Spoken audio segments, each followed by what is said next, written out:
180. That was her fasting blood sugar one morning last spring, measured before she had eaten a single bite of food. Her doctor looked at that number and said it was time for a second medication.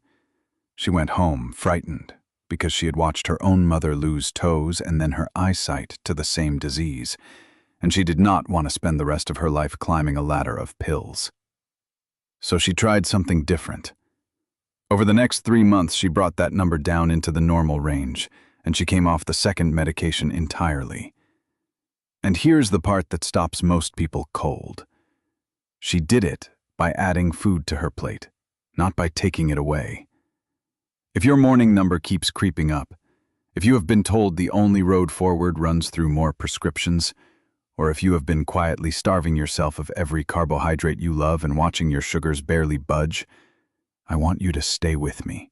Because the fastest, most durable way I have seen people bring their blood sugar down is almost never about cutting entire food groups. It is about adding the right foods in the right order, backed up by a few free habits that make every one of them work harder. In 15 years working the emergency room, I have seen where uncontrolled blood sugar ends up. The wounds that will not heal, the kidneys that quietly fail, the strokes in people who thought they had years of warning. And what I have learned is that almost none of those people arrived there overnight. The body whispered for years before it ever screamed. So today I am going to hand you the whole toolkit, 10 foods sorted by the exact job each one does inside your body. The order to eat your meals in, which matters more than most doctors have time to explain, and 3 habits that cost nothing and can move your numbers as much as the food itself. If you want more videos that explain the why behind your body instead of just handing you a pill, go ahead and subscribe and leave a comment telling me what your fasting number was this week. I read them, and they genuinely shape what I cover next. Let me start with the thing almost no one explains to you in a 12-minute office visit, because the whole plan depends on it. High blood sugar almost always begins upstream with a hormone called insulin. Think of insulin as the key that unlocks your cells so that glucose, the sugar floating in your blood, can get out of the bloodstream and into the cell where it belongs and gets burned for energy. When you have spent years riding the blood sugar roller coaster, your cells slowly stop answering the door. Insulin knocks, and the cell stays shut. We call that insulin resistance. Your pancreas responds by pumping out more and more insulin to force the door open, and for a while it works, so your blood sugar looks fine and nobody catches it. But the pancreas is straining the whole time. Eventually it cannot keep up, the door stays shut, and your blood sugar climbs. The standard next step is a prescription that pushes even more insulin into a system that is already drowning in it. So here is the reframe that changes everything. This is not really a sugar problem, it is a listening problem. Your cells have stopped listening to insulin, and no amount of cutting carbs teaches them to listen again. It just lowers the volume for a few hours. What you actually want is to retrain the lock. And every food on this list does one of 3 jobs. It slows the sugar coming in so your pancreas never has to panic. It cools the low-grade inflammation that jams the signal at the cell surface. Or it walks right up to the insulin receptor and helps it grip again. 3 doors.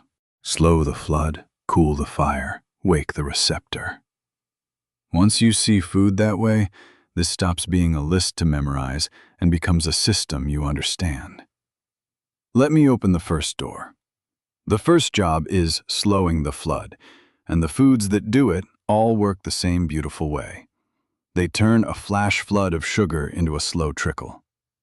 The first one is fenugreek seeds, small, hard, amber-colored seeds you can find in the spice aisle for a couple of dollars. If you skip this one because it sounds exotic, you are walking past one of the most powerful blood sugar tools on the shelf, and it costs less than your coffee. The seed is packed with a soluble fiber that, the moment it hits the water in your stomach, swells into a thick gel. Picture pouring water onto a dry sponge. That gel physically slows how fast your stomach empties carbohydrates into your intestine. Slower emptying means the sugar seeps into your blood instead of flooding it. No flood, no giant spike, no panic dump of insulin. Take 1 teaspoon of the whole seeds, soak them in a glass of water overnight, and in the morning, drink the water and eat the softened seeds before breakfast. If the slightly bitter taste is too much, grind them and stir half a teaspoon into yogurt. Start low, because this fiber is strong and your gut needs a few days to adjust. Next, through the same door, chia seeds. Tiny gray and black seeds that punch far above their size. If you have ever watched chia sit in liquid and turn into a pudding, you have already seen exactly what it does inside you. It is one of the richest sources of soluble fiber you can buy, and in your stomach it forms that same thick gel, wrapping around the carbohydrates in your meal and slowing their absorption to a crawl. But chia does a second job the others do not. It carries a plant-based omega-3 fat that helps calm the inflammation sitting underneath insulin resistance, so it quietly works 2 of our 3 doors at once. 1 to 2 tablespoons a day.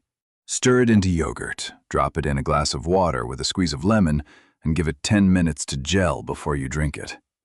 And drink plenty of water alongside, because all that fiber needs liquid to move. The third one surprises people, because most of them have spent years afraid of it. Avocado. They think of it as a fat to avoid, and that fear is costing them. The fat in an avocado is the same family as olive oil, and it is one of the most blood sugar-friendly things you can put on a plate. When you add half an avocado to a plate of rice or toast, you are not removing the carbohydrate. You are putting a brake on how fast it turns into sugar. The glucose climbs gently instead of spiking, and that healthy fat has been shown to improve insulin sensitivity, meaning your cells answer that knock a little faster. Half an avocado a day. Put it on your eggs, mash it onto whole grain toast, add it to a salad that already has a starch in it. Anywhere you have a carbohydrate, an avocado softens the blow. And now the food that proves this whole video's point. Lentils. Lentils are a carbohydrate, and they will lower your blood sugar. I know what some of you are thinking. You have been told for years that carbs are the enemy, so how can a bowl of them help? Here is how. Lentils are built from a slow carbohydrate wrapped in soluble fiber and a healthy dose of plant protein, so the sugar inside them is released into your blood slowly and steadily over hours instead of all at once. And here is a bonus that matters. Lentils carry what researchers call the second meal effect. A bowl of lentil soup at lunch gives you steadier sugar not just at lunch, but into the evening. In my experience, swapping white rice or a white potato for lentils a few times a week is one of the most reliable ways I know to bring down an A1C, which is your 3-month average blood sugar. Half a cup to a cup of cooked lentils a few times a week in a soup, a stew, or a cold salad. Let me stop here and give you a trick that turns 3 of those same starches into blood sugar allies almost for free, because it fits perfectly through this first door. When you cook rice, potatoes, or pasta and then let them cool in the refrigerator, some of the starch physically rearranges into what is called resistant starch. Your body can no longer break it down as fast, so it behaves more like fiber than sugar. The practical version is simple. Cook your rice or potatoes the day before, chill them overnight, and eat them cold in a salad or reheated. That single step lowers the sugar spike from the exact same food. You changed nothing about what you ate, only when you cooled it. That is the kind of small, repeatable move that changes the direction of your numbers over months. So far, every food has done the same quiet work, turning a flood into a trickle, and we are only partway in. The next store is different. This one goes after the reason your cells went deaf to insulin in the first place. If someone in your family is fighting their numbers too, this is the part to send them, because no one sits people down and explains it. The second job is cooling the fire. Insulin resistance is driven in large part by chronic inflammation. When your body is quietly inflamed year after year, that inflammation acts like static on a radio signal. The insulin is calling, but the message gets garbled at the surface of the cell, and the cell cannot hear it. Cool the static, and the cell starts listening again. The most powerful food for this is fatty fish, and I mean salmon, mackerel, and sardines specifically. They are loaded with 2 omega-3 fats, the ones called EPA and DHA. And these are among the most powerful natural anti-inflammatory compounds we know of. They lower the inflammatory signals. The cell membrane gets healthier, and the insulin receptor starts working the way it was built to. The patients I see who eat fatty fish twice a week consistently have calmer, steadier numbers and better blood pressure to go with it.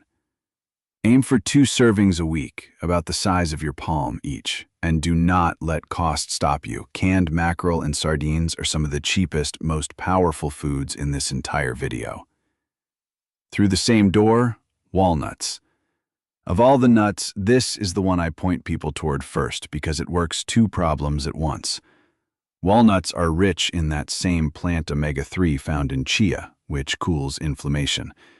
And they improve the function of the thin lining inside your blood vessels, which is one of the very first things high blood sugar quietly damages. At the same time, the fat, fiber, and protein in a walnut blunt the rise in sugar after a meal. Eat a small handful, about 7 to 10 whole walnuts, in place of crackers or a cookie, and you have taken a sugar spike and turned it into a gentle rise. Keep them raw or dry roasted, not the candied or honey-coated kind, and use them to replace a processed snack, not to pile on top of one.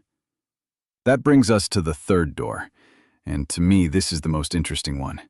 Because these foods do not just slow sugar down or cool inflammation, they walk up to the lock and help the key turn. Wake the receptor. The first is broccoli sprouts, and I want you to pay close attention because this is the most underused food in this entire video. Not full broccoli, the little 3-day-old sprouts. They are loaded with a compound called sulforaphane, and the sprouts contain somewhere between 50 and 100 times more of it than a mature head of broccoli. Here's what makes sulforaphane special. It goes to your liver and quiets down the overnight sugar factory. Because your liver makes sugar while you sleep, and in insulin resistance it makes far too much, which is exactly why so many of you wake up with a high fasting number you cannot explain. Research on people with type 2 diabetes found that concentrated sulforaphane brought fasting sugar down measurably, with the strongest effect in exactly the people whose sugar was hardest to control. You can grow the sprouts on your own counter in a jar for pennies, or buy them in the produce section. A small handful, a quarter cup, on a salad or sandwich most days. Do not cook them hard, because high heat destroys the active compound. Eat them raw or barely wilted. Next through this door, cinnamon, and you almost certainly already have it in your cupboard. But the kind matters, and most people grab the wrong one. Common grocery cinnamon is cassia, and it carries a compound that is hard on the liver in large daily doses. The one you want is Ceylon cinnamon, sometimes labeled true cinnamon. It is milder, it is safer to take every day, and it is the one I tell people to buy. Cinnamon carries natural plant compounds that behave almost like insulin themselves, helping your receptors grip glucose more tightly and slowing your stomach from emptying too fast. Use about 1/4 to 1/2 teaspoon of Ceylon cinnamon a day. And here's the trick. Pair it with a carbohydrate meal. Stir it into your oatmeal or coffee, because that is exactly the moment you want your receptors gripping harder and your stomach slowing down. Then, apple cider vinegar, and this is the one with the fastest visible effect on a glucose meter of anything on this list. If you have a meter at home, you can watch this one work tonight. The active ingredient is acetic acid, and it does 2 things at once. It slows your stomach from emptying, so the carbohydrates arrive gradually, And it helps your muscles pull glucose out of your blood and burn it for fuel. Research out of Arizona State University found that a tablespoon of vinegar before a carbohydrate meal lowered the after-meal spike by roughly 20% in people with insulin resistance. That is a drug-sized effect from something that costs a few dollars a bottle. But you have to do it right. Take 1 tablespoon and dilute it in a full glass of water, 10 to 15 minutes before a meal that has carbohydrates in it. Always dilute it, never drink it straight, because the acid is hard on tooth enamel and your throat. And if you already take medication for your blood sugar, talk to your doctor first, because vinegar plus that medication can push your sugar lower than you expect. The last food through this door is the humble egg, yolk included. For years, people were told the yolk was the enemy, and that bad advice pushed folks toward sugary cereals that were far worse for their blood sugar. Let me set that straight. A whole egg is almost pure protein and fat with virtually no carbohydrate, so on its own, it barely moves your blood sugar at all. But the real magic is that second meal effect again. When you start your day with eggs instead of toast or cereal, you steady your blood sugar not just at breakfast, but all the way through to lunch. So you walk into your next meal with calmer numbers and a smaller spike. The protein and fat also keep you full, so the mid-morning cravings that send you toward the cookie jar quietly disappear. 2 or 3 whole eggs in the morning, scramble them, boil a batch for the week, fold in some spinach and put that avocado from earlier right on top. You have just built a nearly perfect blood sugar breakfast. Now, let me tell you about the woman I opened with, because her story is the whole point. I will call her Ellen. 66 years old, recently retired from a long career at the post office outside Kansas City, and that fasting number sitting around 180 was what sent her to me, terrified.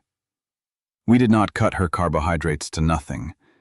We added eggs and avocado in the morning instead of cereal, a tablespoon of vinegar and water before her bigger meals, lentils swapped in for the white rice, walnuts instead of the afternoon cookie, fatty fish twice a week, Ceylon cinnamon in her coffee, broccoli sprouts on her sandwich.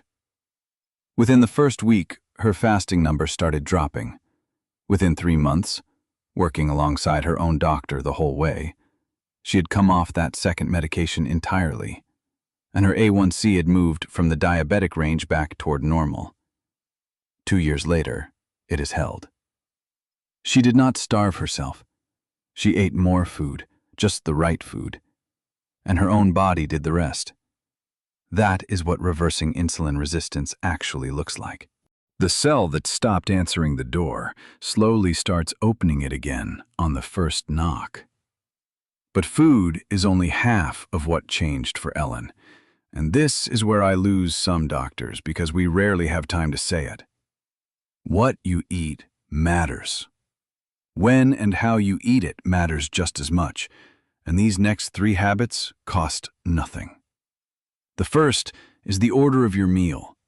Most people eat their carbohydrate first, the bread, the rice, the potato, because it is right there. But the sequence you eat in changes the spike dramatically. Researchers at Weill Cornell Medicine tested this directly. When people ate their vegetables and protein first and saved the carbohydrate for last, their after-meal blood sugar was dramatically lower than when they ate the exact same meal in the reverse order. Same food, same calories, just a different order. So at your next meal, eat your salad and your protein first, and let the starch come at the end. You are lining your stomach with fiber and protein so that when the carbohydrate finally arrives, it meets a wall instead of an open highway. This one habit is free, and you can start it at your very next meal. The second free habit is a 10-minute walk after you eat, not a workout, a stroll. Here is the mechanism, and it is worth understanding. Your leg muscles are like sponges for glucose, but a resting sponge just sits there. The moment you walk, those muscles start wringing themselves out and pulling sugar directly out of your bloodstream to fuel the movement. And they do it without needing much insulin at all. A large review of the research found that even 2 to 5 minutes of easy walking after a meal noticeably blunts the sugar spike, and 10 to 15 minutes is better still. The timing is the secret. Walk within 30 to 60 minutes of eating, right when that sugar is rising, and you catch the wave before it crests. You do not need a gym. You need your kitchen, your driveway, and 10 minutes. For many of my patients, a short walk after dinner has done as much for their evening numbers as a second pill would have. The third habit is the one almost nobody connects to blood sugar, and it explains a mystery a lot of you live with. Sleep. Remember how I said the liver makes sugar overnight? When you are short on sleep, your body treats it like a stress, and it dumps out stress hormones that tell the liver to release even more sugar and tell your cells to ignore insulin. Researchers at the University of Chicago showed that just a few nights of shortened sleep pushed healthy young adults into a measurably more insulin-resistant state, the kind you would see in someone decades older. So if your fasting number is stubbornly high in the morning, even though you did everything right the day before, do not assume you cheated. Look at your sleep. This is the answer to the strange thing so many of you have told me, that your highest reading of the entire day shows up first thing in the morning, before you have eaten a bite. Part of that is your liver's normal dawn surge, and part of it is poor sleep pouring fuel on the fire. Protecting 7 hours of sleep is not a soft, feel-good tip, it is blood sugar medicine. Now, before I give you tonight's plan, I need to draw one clear line, because this is where people get hurt. If you are on insulin, or on one of the older blood sugar pills called a sulfonylurea, these foods and habits can lower your sugar fast enough that your current dose may suddenly be too much, and that can drop you into a low. A low blood sugar is not something to guess about. If you feel shaky, sweaty, suddenly anxious, your heart racing, confused, or your vision going strange, treat it right away. Take about 15 grams of fast sugar, which is roughly 4 ounces of juice or a few glucose tablets. Wait 15 minutes and check again. So do this with your doctor watching your numbers, and let them walk your medication dose down as your body improves. Do not stop any prescription on your own. Bring this list to your next appointment instead. And let me be clear about when this is no longer a food conversation and becomes an urgent one. If your blood sugar is running very high, up over 300, and you feel sick to your stomach, are breathing fast, or your breath smells fruity, that can be a dangerous emergency, and you need to be seen the same day, at urgent care or the emergency room. If someone becomes confused, cannot be woken, or passes out, that is a call to 911 right now. Do not drive them yourself. For the everyday creep of numbers, the plan is calmer. Log your fasting sugar for 7 days and bring that pattern to your primary care doctor. If you want to see exactly which foods spike you and which ones do not, you no longer even need a prescription. As of the last couple of years, you can buy an over-the-counter continuous glucose monitor in the United States. A small sensor you wear on your arm for a couple of weeks, and it shows you in real time what your morning eggs or your evening rice actually do to your blood sugar. It turns this whole subject from guessing into seeing, and for a lot of people that is the moment everything clicks. So let me compress all of this into something you can carry in your head, because that is what actually changes behavior. Do not think about 10 foods. Think about 3 doors and 3 free multipliers. Door 1, slow the flood, with fiber and healthy fat that turn a sugar flood into a trickle. That is your fenugreek, your chia, your avocado, your lentils, and the trick of cooling your starches. Door 2, cool the fire, with the omega-3s and fatty fish and walnuts that clear the static so your cells can hear insulin again. Door 3, wake the receptor, with broccoli sprouts, Ceylon cinnamon, apple cider vinegar, and eggs that walk up to the lock and help the key turn. And then, the 3 multipliers that cost nothing. Eat your vegetables and protein before your carbs. Walk for 10 minutes after you eat. And guard your sleep like the medicine it is. If you remember one single thing from all of this, remember that the goal was never to cut out the foods you love. It was to add the foods and the habits that teach your body to listen again. You do not need to do all of this tomorrow, and you do not need to do it perfectly. You are looking for the pattern, not perfection. So here is exactly where to start tonight, in 5 small steps. 1. Tomorrow morning, replace your cereal or toast with 2 or 3 whole eggs and half an avocado. That single swap steadies your blood sugar for the entire day. 2.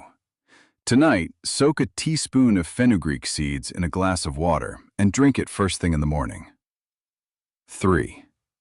At your next meal that has rice or bread in it, eat your vegetables and protein first and let the carbohydrate come last. It is free and it works immediately. 4. After dinner tomorrow, take a 10-minute walk right when your sugar is rising. 5. This week, swap white rice or a white potato for lentils at least twice, and put fatty fish on the menu 2 nights. Stack these in over the next couple of weeks.